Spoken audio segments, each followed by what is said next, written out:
جی السلام علیکم. ہم بات کرتے ہیں سپریم کورٹ میں ہونے والے آج اہم کیسز کی سماعت کے حوالے سے.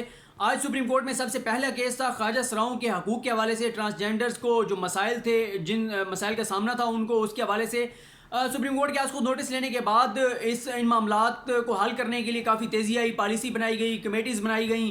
اس چیز کا جو نمائندے ہیں ٹرانسجینڈرز کے یا جو ان کے حقوق کے لیے کام کرنے والے اہم افراد ہیں، وہ اس کا برملا اظہار بھی کر رہے ہیں کہ سپریم کورٹ کے نوٹس لینے کے بعد چیزیں بہت بہتر ہوئی ہیں.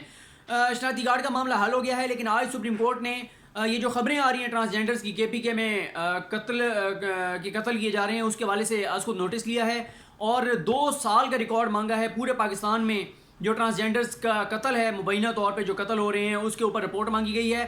لیکن عدالت کو یہ بتایا گیا کہ ایک NGO جو کہ فیس بک پیج اور ویب سائٹ چلا رہی ہے، بلیو وینز، وہ باہر سے فنڈنگ لینے کے لیے جھوٹی قسم کی خبریں بھی لگاتے ہیں. تو آج اس NGO کو بھی نوٹس جاری کیا گیا ہے. آئی تھنک ان کے جو ہیڈ ہیں نسیم قمر یا قمر نسیم ان کا نام تھا، ان کو بھی نوٹس جاری کیا گیا ہے. ان کو بلایا گیا ہے کہ اس سے پاکستان کی بدنامی ہو رہی ہے اگر تو یہ جھوٹی خبریں ہیں، اور اگر یہ سچی خبریں ہیں تو پھر حکومتوں سے پوچھا جائے گا کہ ٹرانسجینڈرز کو کیوں نہیں جو ہے وہ پروٹیکشن دی جا رہی. تو یہ 2 سال کا ریکارڈ جو ہے وہ سپریم کورٹ نے منگوایا ہے. دوسرا کیس تھا ڈڈوچا ڈیم جو کہ راولپنڈی میں بننا ہے. اس کے حوالے سے میں نے آپ کو پہلے بھی بتایا تھا کہ بحریہ ٹاؤن نے آفر دی ہے کہ وہ 1 سال کے اندر یہ ڈیم بنائیں گے. 1 سال کے اندر بنانے کے بعد 15 سال تک پانی کے جو پانی بیچا جائے گا اس کی قیمت جو ہے بحریہ ٹاؤن وصول کرے گا.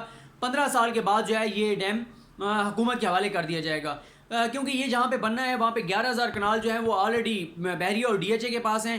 یہ اس کا لمبا چوڑا بیک گراؤنڈ ہے، لیکن مختصر یہ ہے کہ حکومت پنجاب سے جواب مانگا گیا تھا. اریگیشن ڈپارٹمنٹ نے بحریہ ٹاؤن کی آفر مسترد کر دیا اور کہا ہے کہ یہ ڈیم وہ خود بنائیں گے. لیکن چیف جسٹس میاں ثاقب نثار صاحب نے یہ کہا کہ اگر ایسی بات ہے تو پھر ہم وزیر اعلیٰ پنجاب کو بلا لیتے ہیں، کابینہ کو بلا لیتے ہیں، آ کے ہمیں پھر سیدھی بات بتائیں کہ کب یہ ڈیم شروع ہوگا، کب بنے گا. کیونکہ ایک طرف تو آپ کہتے ہیں ہمارے پاس فنڈز نہیں ہیں. اگر ایک پرائیویٹ پارٹی، آپ نہ دیں ملک ریاض کو، آپ بڈنگ کریں، جو پراپر بڈنگ پہ جو سب سے زیادہ بڈ دے اس کو آپ دے دیں. لیکن اگر پرائیویٹ کمپنیز آگے بنا کے دینے کو تیار ہیں ڈیم، تو آپ بنوائیں. لیکن بیوروکریسی کے جس طرح کے رویہ اس میں وہ برداشت نہیں کیا جائے گا. اور چیف جسٹس صاحب کا کہنا تھا کہ ہمیں پتہ ہے کہ بعض چیزیں سرکاری طور پر اس لیے کرنے کی کوشش کی جا رہی ہے کہ بیوروکریسی کے جو کھانچے ہوتے ہیں، جو کمیشنز ہوتے ہیں، جو کٹ ہوتے ہیں، وہ ان کی وجہ سے وہ چاہتے ہیں کہ وہ خود یہ کام کریں تاکہ ان کے کٹ ان کو ملتے رہیں. چیف جسٹس صاحب نے کہا کہ ہمیں علم ہے کہ پروجیکٹ کی منظوری سے لے کے تعمیر تک اور اس کی کنسلٹیشن تک ہر چیز میں کٹ لیے جاتے ہیں. ہم جو ڈیمز کے معاملے پہ آج کل کام کر رہے ہیں تو ہم اب کسی کو کٹ نہیں لینے دیں گے، کمیشن نہیں لینے دیں گے. یہ قوم کے ٹیکس کا پیسہ ہے اور اس کی ہم نے حفاظت کرنی ہے. اسی کیس کے دوران چیف جسٹس صاحب کا یہ کہنا تھا کہ کل جو ہے کہا گیا کہ سپریم کورٹ کو اپنی ایک سیاسی پارٹی بنا لینی چاہیے. تو چیف جسٹس صاحب کا کہنا تھا کہ یہ باتیں کرنا سیاستدانوں کو زیب نہیں دیتا. سپریم کورٹ کوئی سیاست نہیں کر رہی، ہم رائٹ ٹو لائف کے ایشوز میں جا رہے ہیں، جو عوامی مفاد کے ایشوز ہیں ان پہ کام کر رہے ہیں. ڈیم کا معاملہ جو ہے، یہ پانی کے بحران کا جو معاملہ ہے، یہ قومی ایشو ہے، عوامی مفاد میں، پاکستان کے مفاد میں یہ کام کر رہے ہیں. اور چیف جسٹس صاحب کا آج آخری وارننگ دی ہے ان تمام لوگوں کو، کہا ہے چاہے کوئی پولیٹیشین ہے، چاہے کسی بھی طبقہ فکر سے تعلق رکھتا ہے، ہم آخری وارننگ دے رہے ہیں. اگر اب ڈیم کے لیے جو فنڈ قائم کیا گیا ہے، ڈیم کے خلاف بات کی گئی، سپریم کورٹ کی تذلیل اور تضحیق کی گئی، تو ہم ان کو بلائیں گے اور ان کو کسی صورت میں نہیں چھوڑیں گے. چیف جسٹس صاحب کا یہ بھی کہنا تھا کہ یہ جو پانی کا معاملہ ہے، ڈیم نہ بننے کا معاملہ ہے، یہ ایک سازش ہے. اور جو لوگ اب ڈیم کے خلاف بات کر رہے ہیں، بتائیں وہ کس کے ایجنڈے پہ کام کر رہے ہیں. کیونکہ پاکستان کے خلاف سازش یہی تھی کہ پاکستان کے اندر ڈیم نہیں بننے چاہیے، پاکستان کے اندر پانی کا جو ہے وہ بحران ہونا چاہیے اور پاکستان کی آنے والی نسلیں پانی کی بوند بوند کو ترسیں. اس کے بعد معاملہ تھا پرائیویٹ میڈیکل کالجز کا.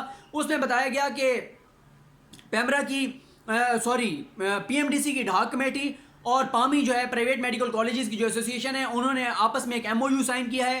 اس کے بعد حکومت نے کچھ سفارشات طے کی ہیں، کوئی ریگولیشنز نئی بنانے جا رہے ہیں، کرنے جا رہے ہیں، نئے قوانین بنانے جا رہے ہیں. تو اس حوالے سے پامی نے کہا کہ ہمیں اعتماد میں نہیں لیا گیا. تو اب کہا گیا ہے کہ اٹارنی جنرل صاحب سب کو بٹھائیں، ان کو بتائیں کہ کیا کیا نئے قوانین اور کیا کیا ریگولیشنز لائی جا رہی ہیں. چیف جسٹس صاحب نے ایک بات بالکل واضح کی کہ جو غیر معیاری کالجز ہیں ان کو کام کرنے کی ہرگز اجازت نہیں دیں گے. کیونکہ چیف جسٹس صاحب کا کہنا تھا کہ جس طرح کے غیر معیاری کالجز سے ڈاکٹر بن رہے ہیں، ان کو تو بلڈ پریشر چیک کرنا نہیں آتا، ان کو تو تھرمامیٹر سے بخار دیکھنا نہیں آتا. تو یہ ہم کس طرح کے ڈاکٹرز پیدا کر رہے ہیں، کس طرح کے ڈاکٹرز بنا رہے ہیں. اور میں تو یہ فکر مند رہتا ہوں کہ ہم نے جب علاج کرانا ہوگا تو ہم کس طرح کے ڈاکٹرز کے پاس جائیں گے جو کہ غیر معیاری میڈیکل کالجز سے بن رہے ہیں. یہ تو اس قابل نہیں ہے ڈاکٹرز کے ان کے پاس علاج کے لیے جایا جائے. تو اب دوسرا فیس کا معاملہ تھا, وہ 9.5 لاکھ تقریباً ابھی تک زبانی طور پہ طے ہوئی ہے کہ 9.5 لاکھ فیس ہوگی پرائیویٹ میڈیکل کالجز کی, اس سے اوپر نہیں لے سکیں گے. بتایا گیا کہ 756 ملین روپے اضافی فیس کی ماد میں جو وصول کیے گئے تھے وہ سپریم کورٹ کے آج کو نوٹس کے بعد واپس کرائے گئے ہیں. میڈیکل کالجز کو یہ کہا گیا ہے کہ اکتوبر تک ایسے میڈیکل کالجز جو معیار ہے اس پر پورا نہیں اترتے وہ اپنے وہ جو کمیاں کوتاہیاں ہیں وہ دور کر لیں, ادروائز ان کو داخلوں کی پرمیشن جو ہے وہ کسی صورت میں نہیں دی جائے گی. اب اکتوبر سے پہلے جو میڈیکل کالجز پرائیویٹ جو ہیں جو ایک ریکوائرمنٹ ہے اس کو میٹ کر لیں گے ان کو اجازت دے دی جائے گی. دیگر جو میڈیکل کالجز ہیں ان کو اجازت نہیں دی جائے گی کہ وہ کسی بھی طور پر داخلے کر سکیں. اور یہ کہا گیا ہے کہ جو بچے پہلے پڑھ رہے ہیں جو میڈیکل کالجز بند کیے جائیں گے تو ان بچوں کو دیگر میڈیکل کالجز میں ٹرانسفر کر دیا جائے گا. اس کے بعد بہت امپورٹنٹ کیس تھا ارشد شریف صاحب کے حوالے سے. ارشد شریف صاحب کا جب کیس شروع ہوا تو چیف جسٹس میاں ثاقب نثار کا کہنا تھا کہ سب سے پہلے تو انہوں نے دیکھا کہ روسٹرم پر فیصل چودھری ایڈوکیٹ جو کہ فواد چودھری صاحب کے بھائی بھی ہیں اور ارشد شریف صاحب کے وکیل ہیں, اور میں ضرور کہوں گا کہ وہ بہت ہی قابل اور لائق وکیل ہیں. اور پاناما کیس میں خاص طور پہ جب ہم جاتے تھے تو مجھے یاد ہے کہ ہم جب بھی نئی عدالت میں جانا شروع کیا تھا چیزوں کا نہیں پتہ ہوتا تھا, تو میں اگر پاناما کیس کے دوران میں نے سب سے زیادہ اگر کسی سے سیکھا ہے اور کسی نے سب سے زیادہ بتایا اور سکھایا ہے تو وہ فیصل چودھری صاحب ہیں. جب ان سے پوچھتے تھے وہ بڑے اچھے طریقے سے بتاتے تھے, سمجھاتے تھے اور بڑے اچھے انداز میں, ان کا بڑا اچھا بہت خوش اخلاق ہیں وہ, ان کی شخصیت بڑی اچھی ہے.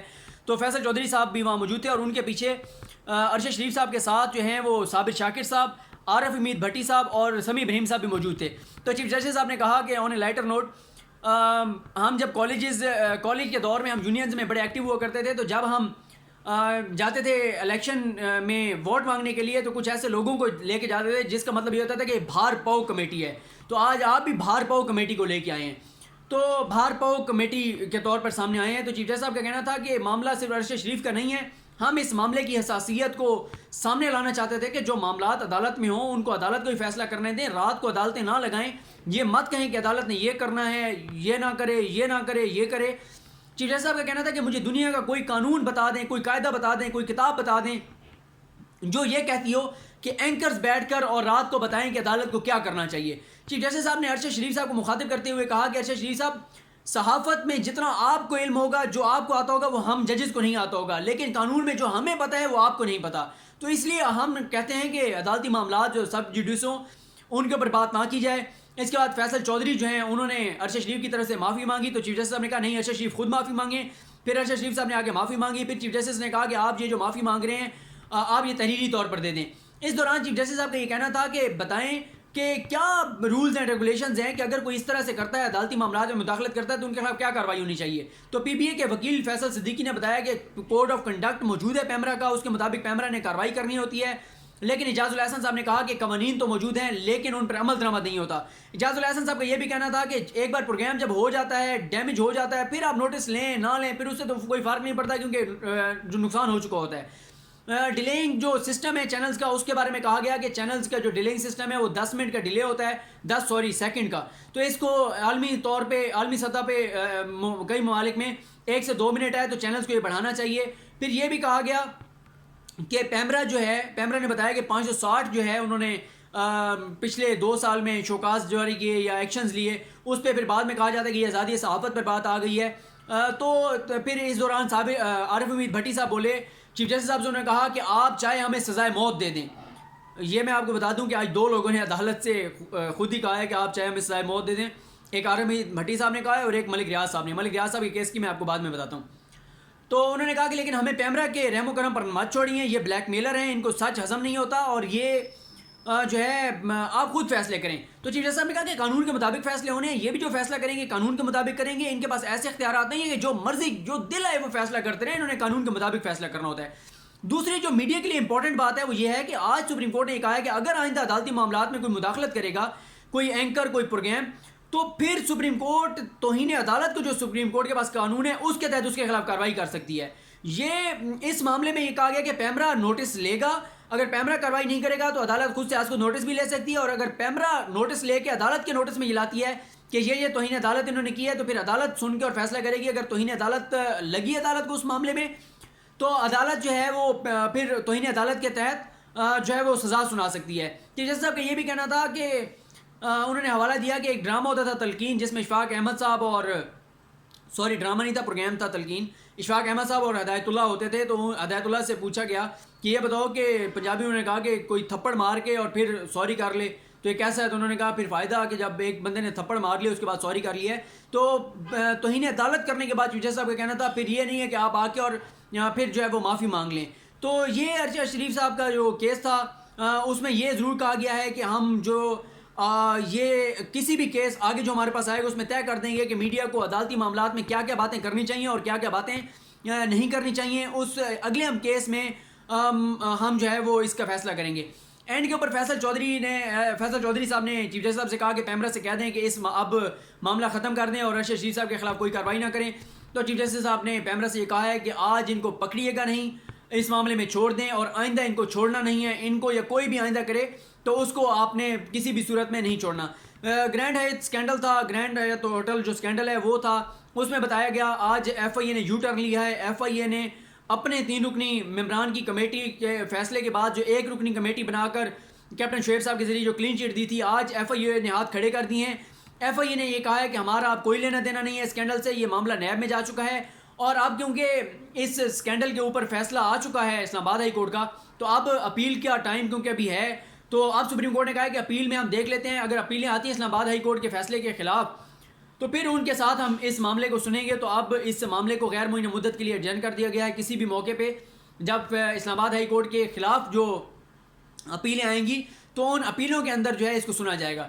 چک شہزاد میں جو ایگری فارمز ہیں جو دیے گئے تھے کہ وہاں پہ سبزیاں اگائی جائیں، وہاں پہ جو بڑے بڑے محل بنا لیے گئے ہیں، ان کا کیس تھا. اس حوالے سے آج فیصلہ یہ کیا گیا ہے کہ 9,500 اسکوائر فٹ سے 12,500 اسکوائر فٹ کے درمیان کی جو ایریگولیرٹیز ہیں اس میں یہ کہا گیا ہے کہ 7,000 روپے پر اسکوائر فٹ دے کر اور اس کو آپ لیگلائز کرا سکتے ہیں جرمانہ دے کر، اور جو 12,500 اسکوائر فٹ سے اوپر کے ہیں ان کو ڈیمولش کیا جائے گا، ان کو لیگلائز نہیں کیا جائے گا.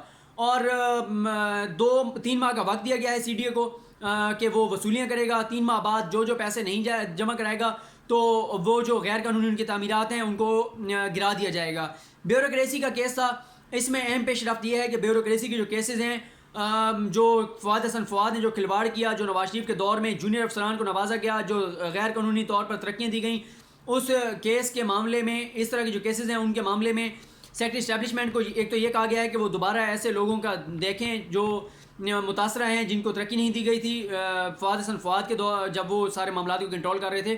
اور ساتھ ہی آج یہ کہا گیا کہ جسٹس اعجاز الاحسن صاحب اور جسٹس مقبول باقر صاحب ہیڈ کریں گے. جسٹس مقبول باقر صاحب، اعجاز الاحسن صاحب اس میں ہوں گے، تیسرے بھی کوئی جج صاحب شامل ہوں گے، اور ان 3 پر مشتمل بیوروکریسی کی جو معاملات ہیں ترقیوں کے، اس پر ایک اسپیشل بینچ بنایا جائے گا جو کہ سنے گا. آخر میں نابینا افراد کا کیس تھا.